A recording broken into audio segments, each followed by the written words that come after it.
pun cukuplah. Your level, my level not the same, you know. Not fair lah. Why? Fair lah. Layak. Sebab apa? Setiap kali kau masak, kau telan. Kau masak, kau telan. Itu je lah tinggal bagi. Ya, protein mah.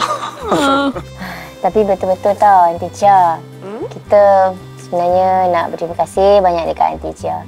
Bukan sebab tolong je, tapi sebab mengingatkan balik memori Lisa dengan nenek Lisa dulu. Teringatlah dulu masak-masak dekat kampung dengan Jidah. Awal rindunya. Ya ke?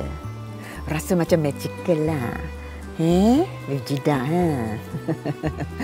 Kau bertiga ni, ingat aku tu tak ada kerja lain. Suka-suka nak datang sini tolong untuk duit ini je.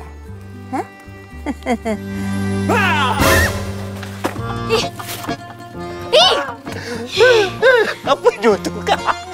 Kau ni kan aku kecil besar tu tau. Tu kelakar, Kak. Dengan siapa? Boleh ya? Boleh ya? Kau cabar aku, Kak!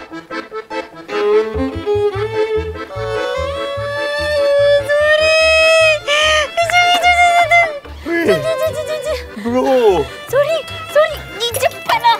Sorry. Bro! Sumpah kesian dong kau, bro. Aku tak tahulah dari mana kakak aku dapat perangai ni.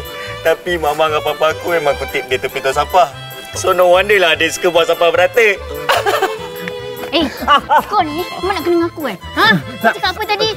Tepi tong sampah? Patutnya aku yang tinggalkan kau tepi tong sampah dulu tau.